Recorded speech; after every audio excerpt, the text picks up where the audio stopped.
All right, I think we'll get started if everyone wants to take their seats again, please.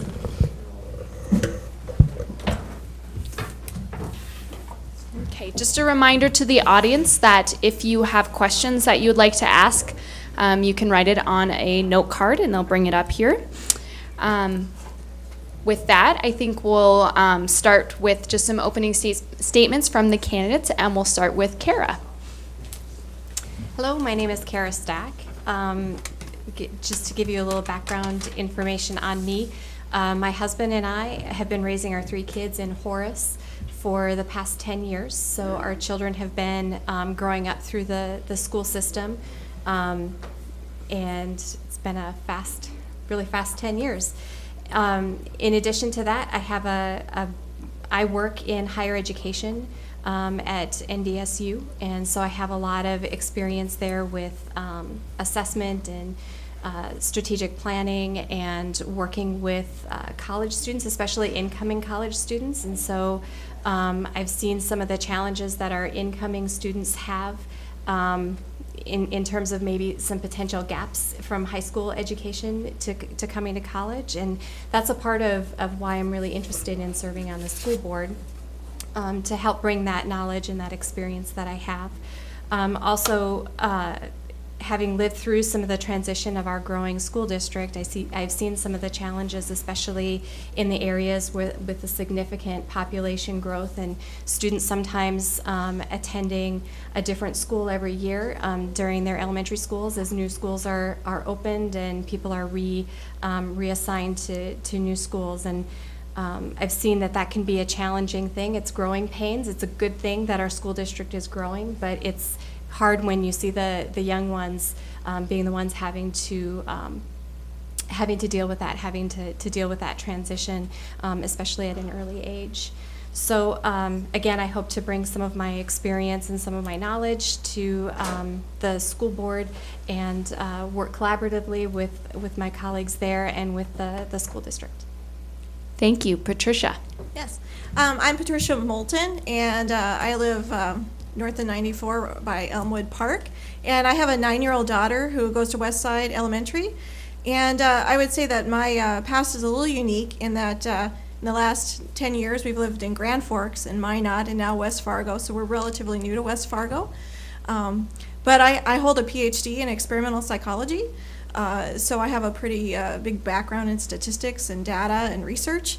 And I primarily studied teaching and cognition. I worked at the UND Medical School for 9 years as an associate professor. I taught medical students primarily in their patient-centered learning blocks, which is really a nice comparison to the problem-based learning that our students are learning today. It's basically the same concept, but at the medical student level. Currently, however, I'm the director of the North Dakota Center for Nursing. And so in that position and over the last 12 years, I've worked mostly on a state basis, looking at workforce issues. So I've done research and also put together programs for high school students to get them interested in health careers, working with all the different education programs across the state, and also looking at the workforce itself. And so some of the issues that I see is certainly working with our state healthcare policy and with our policy issues at the state level. I've heard numerous times the legislators complaining about our education programs and how they're not linked with industry and our needs, and I certainly would like to work on that. Thank you. Dan. Hi, my name is Dan Schaefer. I'm lived in West Fargo now for roughly about 7 years. Before that time, my children were born in Wisconsin. My wife was originally from West Fargo, and she always mentioned she wanted to move back to West Fargo because it's the best community in North Dakota to raise kids. And that's actually why we came back here. I have 2 daughters, one that's in Cheyenne, who's in the STEM program, and one at Westside. I have a passion, I have a willingness and like a calling, I guess you could say, to be on a board or be on a school board where I can help. The Westside Elementary and the community has helped my wife and my family quite humbly, I guess you could say, because my Westside put on a fundraiser for my family. My wife has been going through cancer and such, so that's when I've said it's time to give back a little bit to the community. I work for the city of Fargo, so I've been a civil servant for roughly about 8 years. Before that, I've been in the service industry for almost 25 years. And I feel I can give a little bit of what I've learned through that service work with the school board. And I see that I've been in a couple committees with the school board, and it's definitely an eye-opener. There's a lot of work to be done, and there's a lot of work that has been done. And I'd just like to be part of that. Thanks. Thank you. Shauna. Hello, my name is Shauna Visted, and I am a resident of Fargo, but within the West Fargo School District. That was actually very important to me when we selected a home to make sure we stayed in the West Fargo School District. My son has been a member of the West Fargo School District since 2005, and he's going to be entering his freshman year next year. I also have a stepdaughter that attended the Fargo School District, so I've had the opportunity to see some of the differences. And she recently entered college, and I saw, as Kara mentioned, some of the challenges that she reached getting ready to enter into college. And so I think it's going to be important that we're working to make sure our kids are being set up to have the most successful future that they have available to them, that we're giving them the tools they need to succeed. My experience and background, I'm the manager of the Special Investigations Unit for Blue Cross Blue Shield in North Dakota, so I manage the Fraud, Waste, and Abuse program for that company. Prior to that, I worked for Sanford. I was an accounting supervisor, and then prior to that, I was in internal investigations for Vanity, and I traveled all over the country managing this internal theft and things like that for the stores. I'm a certified fraud examiner and a certified forensic interviewer, and I'm actually also working on my master's in business administration currently through UND, and I will graduate with that next December. So not only do I have experience helping kids get into college, I'm currently also working on my master's degree, and so I have current knowledge regarding some of the things that are important to help our kids succeed. So I look forward to hopefully serving the community and helping make the school district a better place for our kids to become successful in their futures, because they'll be taking care of us. Thank you. Thank you. Alan. Good evening. I'm Alan Scramstead, and I've been an educator for 30-plus years. In November, I was appointed to fill the unexpired term of Angela Korsmo, and I've really enjoyed working with the current board since that time. I was a member of the 2010-2011 Long Range Facility Planning Committee for the West Fargo schools that did a lot of work, did a lot of soul searching, and came up with the program to have an $82 million bond referendum for 4 new facilities plus remodeling of Cheyenne 9th grade center. I've lived in West Fargo since 1996, but I've been a resident of the area since 1969. And I've watched the growth of West Fargo and the West Fargo school district as it has blossomed and bloomed over the years. I'm a parent of 4 children, grandparent of 5 grandchildren, and I've enjoyed listening to them and their stories about what they're getting out of their public education. I was a product of public education myself, and it's time for me to give back to our local school district and our community. Thank you for attending this evening. Thank you. John? Hi, good evening. And I'd certainly like to start out by thanking the League of Women Voters for having us here, and tell you a little bit about myself. I am married. I have 2 daughters. I live in Eagle Run. I've been out there for 9 years, so I'll certainly watch it come towards us as we've been going. I've been in the area for 13 years. Originally lived in the south side of Fargo for a little while before we moved out to Eagle Run, specifically looking at the school district, and we like what we saw out here, so that's why one of the reasons why we moved out towards this way. A few other things I was looking at it. If I were elected, my goal would be as a member to live up to the mission that they have, the current school board has been working on, to educate our learners for tomorrow's world. to do this, we have to understand and what makes us engage. And you heard what everybody's passion is, and certainly everybody else's engagement. My passion lies with the students providing the best experience we can. And my drive is my two little daughters in Aurora in first grade and in fourth grade. And to achieve that goal, we would certainly, to create that best experience for the students, we have to take care of the teachers and the staff that are out there already. The board has to continue working with the administration, and then we all have to come together and kind of work as one. And that is kind of what I do at work on in learning development, work on trying to create teams as we go through it. So I feel I have a lot of strong talents in trying to create that oneness in the group. Running for it, the West Fargo School Board, I want to try to like what they have done so far, and my goal is just to really continue and enhance what has been going. Guided by the goals of that strategic plan, and I've done a lot of studying on that. I feel I can use my talents that I've developed over the years working on teams, managing teams, and of course now being a learning development consultant in management role / tech role / anything else type role. But I certainly thank you for the opportunity for the forum, for inviting me to the forum today. Thank you. Our first question goes to Patricia. What do you think is the strongest positive feature of the West Fargo School District, and what is its weakest point? Well, yeah, that's pretty easy to me, because the first thing we did when we came and looked for housing in West Fargo is we went and visited the STEM Center. And that is the major reason we moved to West Fargo. And I know the STEM Center is now incorporated into the middle school. But I brought my daughter into there, and I just thought it was a pretty awesome program, because in Minot and Grand Forks, we didn't hear anything about having special programs like that.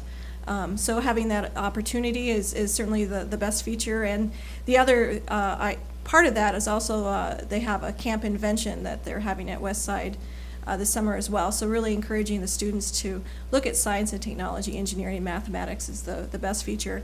As far as the feature that needs the most work, as with other communities we've been in with the large growth, you start ending up with uneven class sizes and having to juggle teachers around, and certainly working on a better system to deal with that. Thank you. Dan? As far as what I've seen, my West Fargo has a lot of things that other school districts don't, and I like the STEM program that we have here in West Fargo. I think it's very valuable for the up-and-coming students as they grow into adulthood and get into those specific fields, because we're shorthanded in that type of background. So it's a positive thing I like to see. I don't think Fargo has that or such. And just we're trying to keep it a small town atmosphere, and I still feel it's like that for our kids to feel like a big part of the community. And my children sense that, and I sense that from them. Negative things are that we're going so fast that children are starting to become numbers, and we need to get far enough ahead to where we can get a control of that and have one-on-one again. Thanks. Thank you. Shauna? I think our strongest aspect is our community. We clearly have a very strong community that supports education and is very passionate about the school district. I remember back when the decision was first made to have a second high school, and how powerful the emotions were tied to that. It just shows the support that the community gives the school districts. The weakest point is, I agree that the growth we're experiencing right now is a big challenge. Making sure that we can balance the growth and making sure that our kids are still receiving a quality education, and managing them through those transitions is going to be very important for us to keep our eyes on. Thank you. Alan? I think our strongest point is the willingness of the district and the community to accept the challenges that the district is faced with the growth of the district. You look back over the years, and historically the district has grown by approximately 5% per year, which is about 400 to 500 students in our district. And the willingness of the community to work with the district in accepting those challenges, even as little as 4 years ago, accepting the fact that we needed new facilities, and the community was behind us by 70% in a bond referendum to facilitate that construction. I would agree that maybe our weakest point is the fact that we are growing, and our growth is not going to stop. As an example, I looked at the form this past Saturday, and it's not the first time I looked at the form, but I look at building permits in particular, and there were 25 building permits specifically for the city of West Fargo. That did not include all the building permits that are issued by the city of Fargo that lie in our school district. So we have that challenge to continue facing, is the phenomenal growth of the district and how we balance the needs of the students and the facilities that are going to be required. Thank you. John? Most of the points have already been hit on, but certainly, when we moved into West Fargo, we liked the opportunities. Even at that point, there were a lot of the schools further on the south side were not built yet, but you could just see that it was coming. But definitely a lot of opportunities, even pre-K all the way through. We have been very fortunate to be able to, the Ys have moved out towards our area on into the kindergartens and the other different facilities that have been built out there. To struggle, the growth is obviously top on everybody's mind. When you mentioned, even listening to the commission earlier, the roads that are, everybody, so many people come in, we can't even get in and out of Eagle Run sometimes, or you always just take a right because you can't take a left, all the way down to making sure there's room for school buses to go in and out on those roads, and then getting down into the facilities and managing the roads in and out. Point blank, just getting down up and down 40th tonight, trying to get my girls to dance. Of course, that's all blocked off now and we have to go around. So trying to manage all the people coming in and manage it successfully, and I think we have done it quite well with the volume that is coming in, but we need to just continue on that path, and definitely the individuals in those areas are very, very dedicated to do that. Thank you. Kara? When my husband and I were also, when our oldest was getting ready for school, we decided to move into the West Fargo School District, also for many of the reasons that my colleagues here have pointed out, because of the school district, because we knew that it was a quality school district. I come from a family of teachers, 3 generations of teachers. I spent many years cutting out construction paper alphabet letters to help my mom with her bulletin boards, and I saw a lot of the work that she and my dad did as teachers, and my brother taught in the West Fargo district for a while. So the teachers were the first thing that I looked at in terms of the school and an area of strength, and having our children in the elementary and 3 different middle schools and the high school. I find that our teachers are innovative, they're caring, and they're dedicated, and I couldn't ask for more in that. I know that when we go to parent-teacher conferences that they will listen to us, that if we have concerns and express them, that they've been excellent at trying to work with us to figure out how we can all best ensure that our children's educational needs are met. Certainly the growth is an area of challenge. I think one of the weaknesses that I would pull in with that, though, is the funding model that we have currently in the state of North Dakota, and receiving funding for the previous year's enrollment is really, I think, what's holding us back in terms of meeting the growth needs that we have. And so I would like the opportunity to help work with the school district and other districts to work with our legislature to change that. Thank you. The next question starts with Dan. With the school district's continued growth, what are your plans to continue to recruit and retain high-quality educators? It's almost like having nurses. There's so much to work out there that you get a quality, a lot of teachers applying. To recruit teachers, you have a city that's a very good system in place already. I think you would just have quality people apply. It's just, they're looking at the growth, and as far as educators, you want to go to where everything's happening, and it seems to be happening right here in West Fargo. So I think they would come no matter what, I guess you could say. Thank you. Shauna?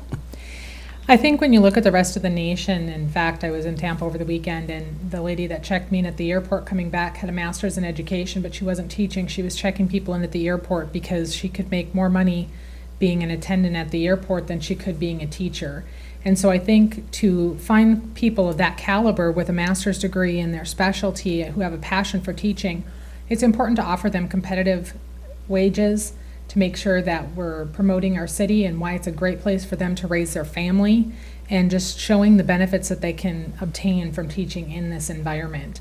We offer a great environment for them, and we just need to make sure we're promoting that and not mentioning our winters. Thank you. Alan? Well, I would agree with not mentioning our winters. But in the same token, I've lived in this area for 45 years. I grew up in North Dakota, and you make the best of the situation. My family liked cross-country skiing in the wintertime. We made the best of the situation, and I think if we sell our community and the features of our community, that we will have no trouble recruiting high-quality faculty members. Historically, we've been able to do that, and I think in the long term, we will continue to do that. I believe that we are offering competitive wages. We have a very good benefit package for our faculty and our staff members, and it's probably not the top in the nation, but it is very competitive. And teaching is a passion. And to be a good educator and a good teacher, you have to have that passion. And if you don't have that passion, there's really not much that we can do, either financially or benefit-wise, to keep and attract them. Thank you. John? To continue and retain those teachers, and you just have to repeat the question there again while I'm working, but they've already hit on promoting West Fargo, promoting what we can offer them to them. And they will come probably for the same reason that we have moved out to West Fargo. Originally, I had lived in Minneapolis for quite a few years, and then I wanted to start moving back out. I lived in northern Minnesota, and this was a compromise between, my wife and I. We came this far instead of going a little further. But they'll want to come and teach in the areas the same as we want to come and teach in there. So promote our town, promote the small town atmosphere. The winters, like I said, you gotta get into it instead of not like it. We all have it, but sometimes it always gets a little long.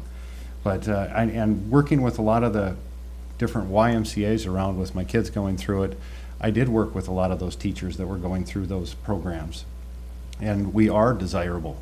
They all want to try to get into the West Fargo district. So I think we're already doing a good job, but just continue promoting that and getting those teachers in the, and a lot of times they're even working with the Ys. So you promote almost within, trying to create and get them into the system.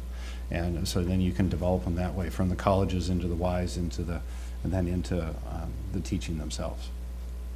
Thank you. Kara?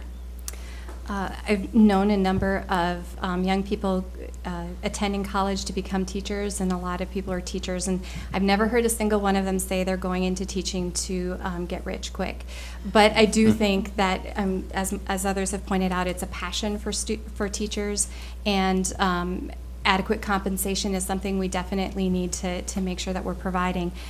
And when that's, when we're stymied by budgets from providing the kind of compensation we'd like to provide, I think there's other things that we can do to support our teachers. Just, again, talking about, as others have, the history of excellence that we have in the West Fargo School District is a big thing. Providing opportunities for professional development to help them develop new skills in areas outside the classroom if that's what they want. And then just to know that they're supported by the school district, by the administrators, by the parents, and by the school board. I think those kinds of ways that we can show support to our teachers will help to retain them. Thank you. Patricia? Well, since you've mentioned nursing down the row here, I do work with recruitment and retention nurses throughout the state, and yes, it's a lot of the same issues with teaching. First there's the salary, but in order to really work on the salary, you have to work on the funding model with the state, and in order to be able to bring in more money. And I think it's a marketing issue, just like everyone else has said. Certainly marketing, this is a unique place to work. And there's some unique programs. There's STEM and there's active classrooms. And, the PTAs support the teachers as well, and I don't think that's marketed enough. I know that our PTA in our school a couple weeks ago just gave each of the grades $3,000 worth of books that they needed for their classes because we had the money and the teachers come in and say, we need this, and we say, sure. I don't know that that's across the nation, that there's that availability of resources and funding and support. Thank you. Next question will start with Shauna. As we move away from No Child Left Behind and towards the Common Core, what changes, benefits, or problems do you foresee? I think it's really important to recognize that every child is unique. While everyone has to be given the same opportunities, the same path is not the right path for every child. And so it's important that we recognize which path is going to help each one to succeed and set them up to go down that path to make them the most successful that they can be. Not everybody's going to be a doctor, not everybody's going to be a lawyer, not everybody's going to be president. There's going to be people who are owning restaurants, there's going to be people who are managing hotels and that's what their passion is. There's going to be some of these children that are going to go into teaching. But it's helping them to identify which path is the best for them and setting them down that path. It's not leaving somebody else behind, it's helping them explore their unique opportunities to move forward. Thank you. Alan. I would agree that our students are all different. They're not coming out of a cookie cutter mold, and we have to look at the uniqueness of each one of them. Historically, we've had standards, whether it be No Child Left Behind or prior to that, and now we call the standards Common Core. I think we've just gotten into the Common Core realm, and it needs a little bit of work. And I think that as time evolves, Common Core will just be another standard. And whether you called it 90 points for an A or 80 points for a B, there are still standards established for our students, and we've got to choose a correct path for them in their chosen endeavors. Thank you. John. It's really just kind of going through and making sure the students, when they graduate from high school, they have the skills they need to fit into the community. And that can mean many different things and almost something different for everybody. And we have to have different areas to try to categorize that or help measure that, I guess is the word I'm looking for, try to measure that, and of course then we come up with different names as we go through it, but ultimately it's helping that student get to where they want to be. If they want to go to college, then we can have that opportunity to be able to do that. If they want to, maybe they don't want to go to college and they want to just go directly into the workforce, help them prepare for that and try to set the different measurements so we can make sure that they have those tools when they get there. And of course, with the ever-changing world and the technological world, that may change even from when they're a freshman till they're a senior. So we got a lot of work to continue to keep up with that. Thank you. Kara. I'm still learning about the Common Core, to be honest. I've been doing some reading on it, but some of it still eludes me in terms of the details. But some of the things that I would love to see is, as others have pointed out, some making sure that we are preparing our students for whatever is coming next, and also communicating and collaborating with people in that next step. So if they want to go to college, making sure that we're communicating with people in higher education to find out what those students need in order to be successful in college. And if it's going into the workforce, talking to employers and finding out what kinds of skills they need to, so that we can help bridge that gap there. I would love to see a decrease in standardized testing or in the emphasis on that. Just seeing years and years of standardized tests go again and again. And we know from research on those tests that they are biased. They're not accurate for everyone, and they're not always providing the most useful results either. So I would love to see some changes in that area. Thank you. Patricia. Well, I've taken quite a bit of a look at the core standards, primarily because my daughter, who is in 3rd grade, really excels in the math area, and she's in special reading. partly because of some transition between school districts. But I'm fully supportive of the core standards and what they're trying to teach the students. However, yeah, they didn't transition well into them. Just to give an example, last week she had a worksheet that was sent home where she had to figure out if, Danny has 36 feet of string and he needs to split it into 3 pieces, how long are each length of string?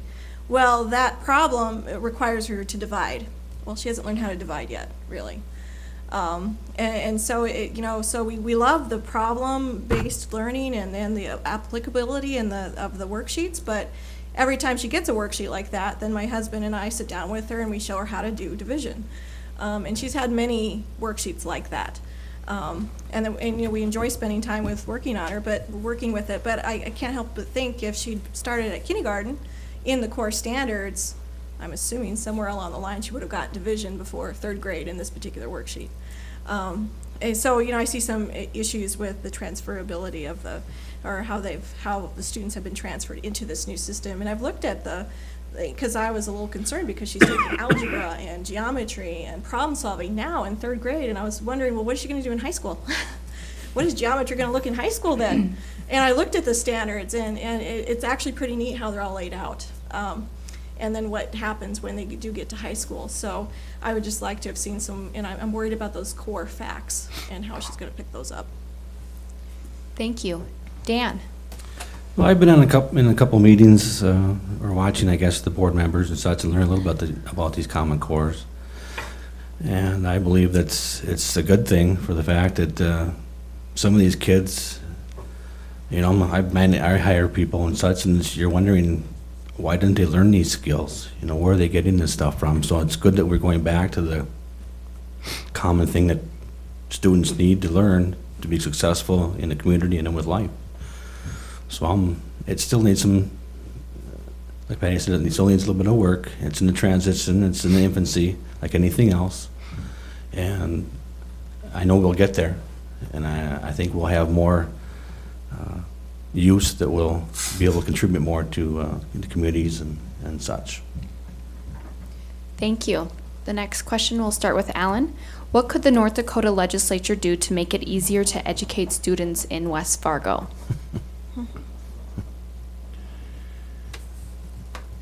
A short answer, divvy up the money from the Bakken.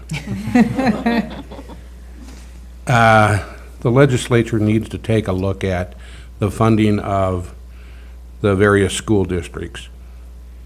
Right now, there is a concern about equity, which funds a school district like West Fargo, like they would Max Bass, North Dakota, which is very small. And they want everything to be on equal terms. Well, there are a number of school districts in the western part of the state, as well as West Fargo, that are experiencing phenomenal growth, and the funding for the growth in the school districts has not kept up. They've used the basis of last year's growth instead of the current year's growth. So we are, in all reality, a year behind in our funding of our school district. And that's one of the biggest steps that the legislature could do this next legislative term in order to properly fund the school district.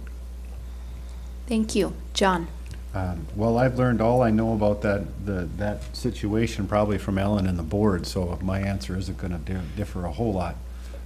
But certainly we need to work with the legislature to correct that, especially see if we can come up with a growing, obviously 2 different formulas or what we need for those schools that are declining versus the schools that are growing. Because as Ellen mentioned, we are basically being funded a year behind. And so essentially, if you're being funded a year behind, then you're almost working in a deficit, and it's tough to spend backwards. So, we would try to get that corrected and certainly look at both issues. Obviously, there was a reason they did that because of the declining school districts, and it kept them in business. But those of us that are growing, it's hindering us from continuing to grow. Thank you. Kara? I agree with what Alan and John have said. I would also say that the legislature can listen to the communities, to the leaders in the education educational systems in West Fargo and in the other school districts across the state. I think there's a lot of very knowledgeable people working in our schools who have great ideas on things that we could do to improve the education for our children. And again, the funding model is a huge part of that. Thank you. Patricia? Well, ditto on the funding, of course. But I also think that they could look at funding pilot projects or special funding for projects which really link industry with education programs. You know, Microsoft, I know, comes and visits our campuses in West Fargo currently, and it would be great to have more of those sorts of things encouraged in order to better link the two together. Thank you. Dan? I think it's best for us to all hop in the car there and go to the governor's office and tell him we need some money, write a check. I was taken aback when I was, John and I have been sitting on some meetings and school board meetings, and it's like, wow. You know, there's, just like for instance, you get 100 new students coming in. You're getting paid from last year's enrollment, so you're missing out on, was it $8,000 a child, I believe, Alan? That's almost $800,000 you're not getting. And that's a hard thing to swallow when you're first starting out the next year, you know, growing schools and having to get teachers and such. So we are getting closer to a deficit, and it's going to be a big issue for the board. Whoever gets nominated or into the board is going to be one of those, it's going to be a big decision in those 4 years to get that straightened out and get a balanced budget. We need to have the lobbyists, the legislators on the board to get us what we need when we need it. Thanks. Thank you. Shauna? Well, I agree with my peers up here as well with the funding model is maybe not the right fit, but to branch on beyond that and kind of tack onto something Patricia said, I think it's important that we look at additional programs and what other funding can come in for those programs, whether they're pilot programs that tie specifically into industry or that fit the mission of the school board, which is to help prepare them for tomorrow's world. There's been a lot of talk lately about the level of student loan debt. How can we prepare our kids to not get into that environment? Can we set up more opportunities for them to take more college classes at the high school level so that when they do come out of this environment and move on to their next step in life, that they don't have to take on so much debt till they can reach their career goals? What opportunities do we have to get those type of education pieces for them, and how can the legislature help us fund those programs if the long-range benefits to that will be much more successful for our students? Thank you. The next question will start with John. Are West Fargo students too dependent on computers for their education? Well, I know they don't have that many computers in the elementary school, so I would have to say no. I don't know that much about the high school yet because my daughters aren't there, but I know it almost seems like it's getting to that point, but certainly that's the way the workforce is going. Even just looking at a lot of board meetings or looking at different staff meetings that I go to, or even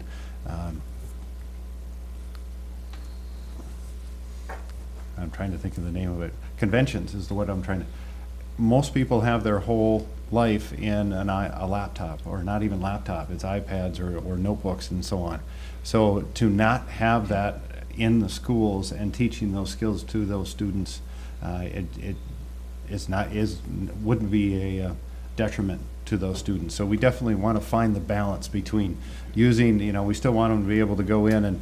I keep giving my daughters a bad time because they don't know what an electric typewriter is, and I said that's how I learned, and so they don't even use the keyboard anymore. They just use the screen or the Surface. So there's so many different options there, but we definitely want to make sure we keep teaching those new skills and keep them up. But I think there's definite benefit to keep the old ones around and still train on that or teach those. Thank you. Kara? I think that I agree with a lot of what John said. I think that computers are the way that we are preparing students for the workforce and for their whatever the next steps are for them. And computers can give you just some phenomenal opportunities to be innovative and to learn things easier, have information at the touch of your fingers or on the keyboard. But I agree, we need to strike some balance there. Our students need to make sure that they're not spending so much time on the computer that they're not able to engage one-on-one with people or speak in front of an audience like this, or different things like that. We need to make sure that they're still getting those soft skills that aren't going to go away. Wherever they go in life, they're going to need to be able to meet people and to interact and to speak. And those are some things that you don't necessarily learn when you're working on a computer all the time. Thank you. Patricia? Well, certainly in the elementary level, I don't think they're using them too much. In fact, my third grader is taking a keyboarding program. They have some sort of website where they go on and learn how to type, and I was pretty impressed with that because I was kind of worried if they were ever going to learn how to do that. If by the time she got to high school, they were just, using a screen. So they are teaching them that, but I think certainly teaching them how to communicate without using LOL and little smiley faces and tweeting, I think will be very important. So I think keyboarding could be part of that, but certainly how to type and how to still communicate will be important. Thank you. Dan? Well, I was, I'm not going to give my age here, but I was the first class that actually got computers back in the day. And I actually have a computer science degree also. And I don't like, and my job entails a lot of computer, and I hate it, because you don't have the interaction that you need. My children at home are on computers, and that's what they do. It's like a bunch of games and stuff like that. So I do need to get some time away to interact with a teacher and their fellow students and get away from the computers all day long, because that has also physical and mental things that can affect them also. That it's part of growing up. You want to do it. I'm an old school guy. I can go with all smartphones and computers. There was life before that. So I think we need to scale back a little bit. We've kind of exploded with these cell phones and stuff. But I think computers are a good source. You're able to take them. You're able to look at them. You're able to work on homework at home and such. And my kids rather enjoy that instead of me trying to figure out their homework that I can't figure out. So it is nice for them to go in and learn it. But I do think there is some time that needs to be taken away. Thanks. Thank you. Shauna? So the question was, are we too dependent on computers? And I don't know if we are. I think it's important that we find that good balance. Not everyone has access to a computer at home, and that may be their only opportunity to learn how to use it. So if we look at the world that we're preparing them for, there's two major things you're going to find. As John indicated, you carry a laptop to every meeting or your iPad. I wouldn't know how to organize my world without my cell phone. It's my calendar, it's my reminders, it's my email, it's my communication device. So it's essential that they learn how to work that. And I think it's important that they learn how to work it early. As Patricia indicated, her daughter's learning it in third grade. If we can teach them good habits, then by the time they become teenagers and they start communicating in lulls and smiley faces and rolling on the floor and those types of things, hopefully we'll have helped them to learn the good habits so that they don't lose the good communication skills before learning the bad habits, and understand that there's good environments for each of those situations. But we need to find balance with that. With the other big piece of the industry now is project-based teams. So they need to learn how to work with people in project-based environments to take responsibility for getting their work done, for getting collaboration from their other team members and coming together. It's learning the right skills at the right time is very important, and making sure that all the students have that ability to learn.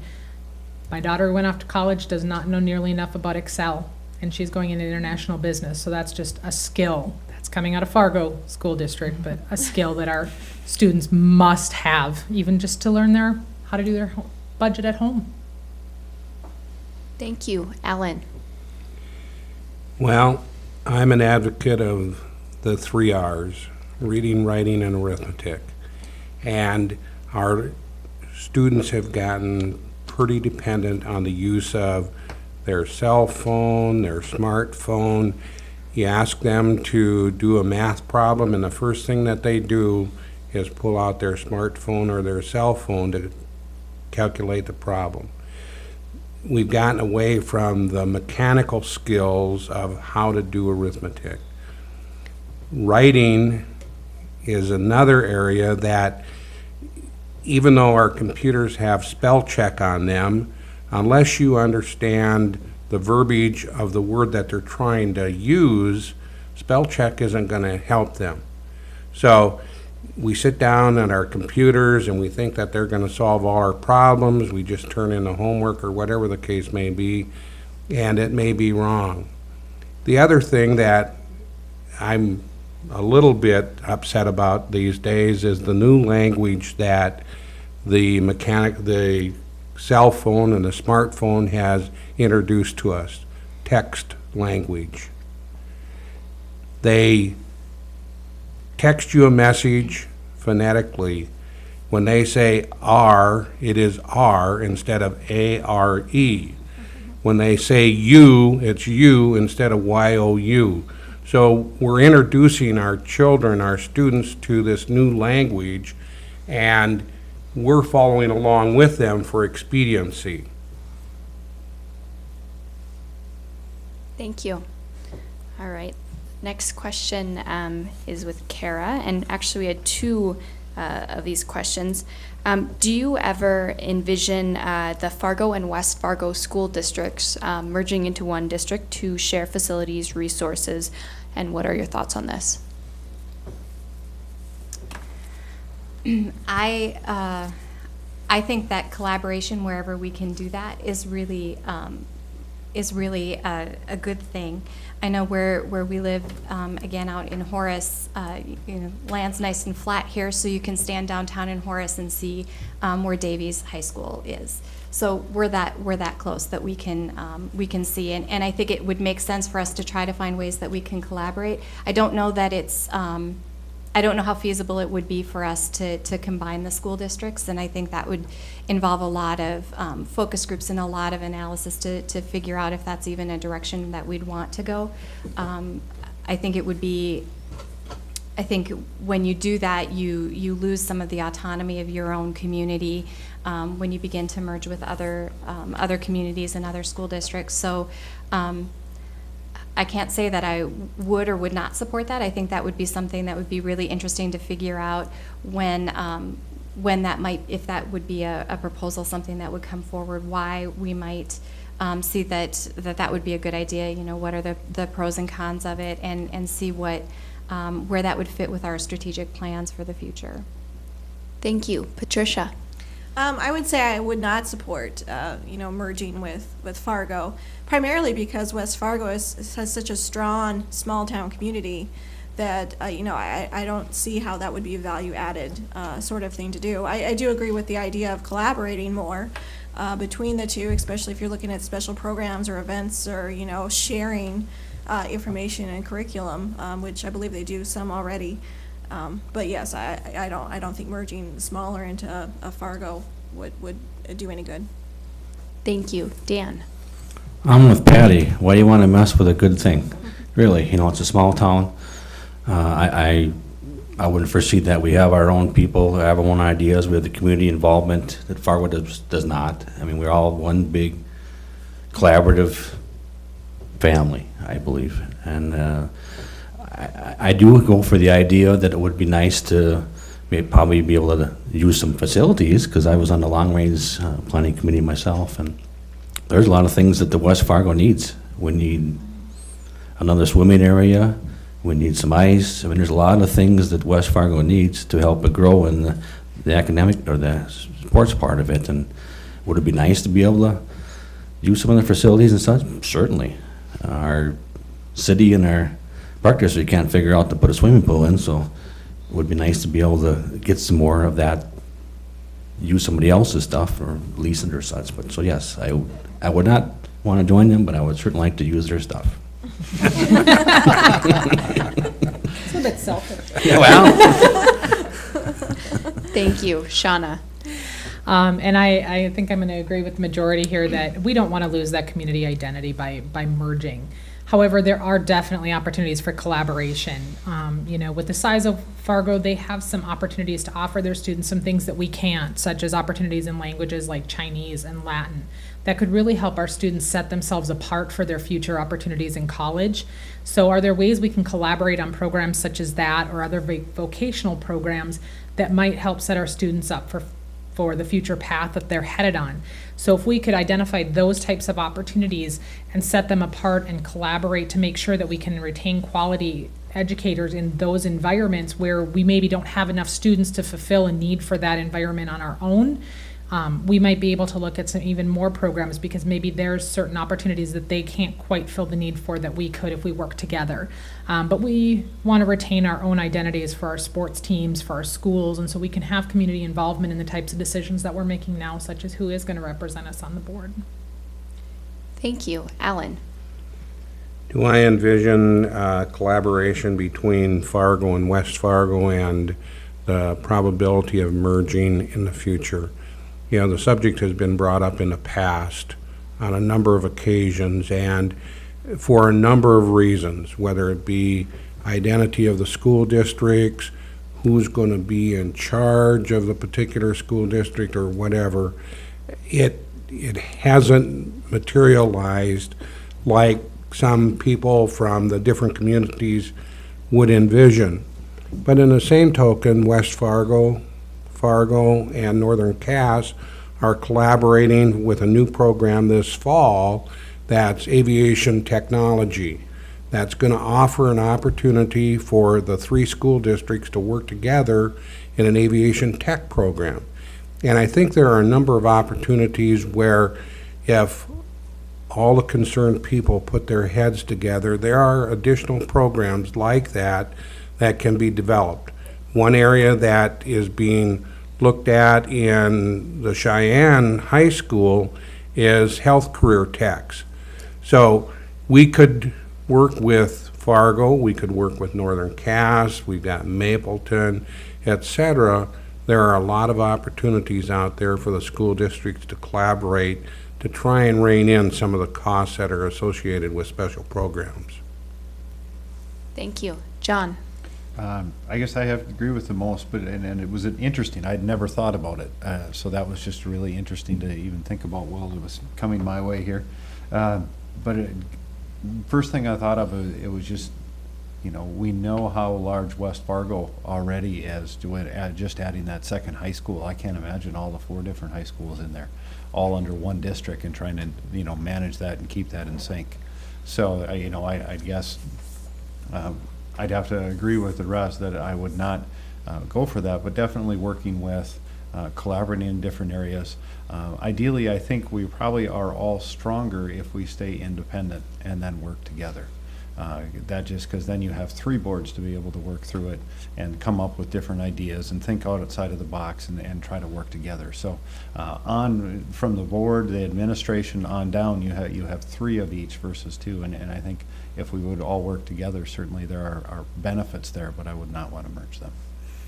Thank you. And we are getting close to being at the end of our time, so we'll start with the 1-minute closings. I will sneak in maybe one question that you could touch on. What is the unique feature or ideas that makes you a standout candidate for the West Fargo School Board? If perhaps you want to include that in your closing, and we'll begin with Patricia. Great. Well, I think what's unique about me is, you know, my psychology background, I have statistics background, evaluation and data, and so certainly I understand data. I understand how to use data for policy, and have done that at the state level and with legislators before. And so I can see how I could help craft a message that would help with some of the issues with the state legislature. But I also am passionate about our community and are the opportunities that our students have here, and especially as we start working with new programs such as the Common Core standards. Thank you. Dan? Probably what makes me the most unique is that I took a very well-paid job and kind of looked at my priorities and decided that my children are more important and their education is more important than me having a successful job. So I took a different job, and I'm all about the children. Children is what makes our future. I believe that every child should get a fair shake. And I'm very passionate about the bullying issue and also making our schools a lot safer. So yes, that's kind of why I went on the school board, is some very issues are very close to home, and I would like to expand on that with the school board. And I'm very good at, I consider myself a fixer. I've always been a fixer. I go into businesses and turn them around, look at ideas. I would like to get the students involved, get the teachers involved, and get the parents involved. That's our three customers. We get everybody. I've never seen a student group come together and give what they want to the school district. Oh, sorry. All right, thanks. Thank you. Shauna? Yeah. Well, the unique thing I think that sets me apart, and I'm going to apologize to my peers for this, but I'm young. I'm still in college myself, and so I have a really good handle on what skills and qualities are needed to make sure that you're successful in that environment. I did mention I have a daughter in college, but she is my stepdaughter, and so I'll let you do the math. But, so I really have a good idea and handle on what we need to help our kids have to be successful in that environment. And no matter who's elected, I've heard a lot of great things up here. I think you have some great candidates to pick from. And I think it's just important that we all focus on the same thing and help make sure we're taking care of our kids, setting them up, because they're the ones who are going to be taking care of us when we most need it. They're going to be balancing our retirement funds, they're going to be taking care of us in our nursing homes, and they're going to be helping us decide where we're going to land. And so we need to make sure we give them the tools to be successful. Thank you. Alan? I think the background that I have as an educator for 30-plus years will help me be successful in continuing my work on the school board. Even though my official capacity as a school board member has been relatively short, I did shadow the school board for almost 2 years while I was a student going to NDSU also. So I worked with Dr. Flowers previously. I worked with Mark Lemire and the business aspect of it, and was able to be a member of the Long Range Facility Planning Committee, and what it took to get a consensus of the community to put together some new facilities. I would agree that the children are our future, and we need to do whatever we can to provide facilities and means for them to be successful in the future. Thank you. John? It's not unique, because I think we all have it, but I really feel strongly my passion lies with the students or our kids, and of course providing them that best experience. And what it is today could certainly be different very quickly down the road, and trying to keep that up. And I feel to be able to do that, we're all going to have to work together, whether the teachers, the administration, the board, and become one as a team. And I have a lot of skills in trying to do that, in creating teams and help building teams. And I've done that over the past 20 years, working in different variations of that.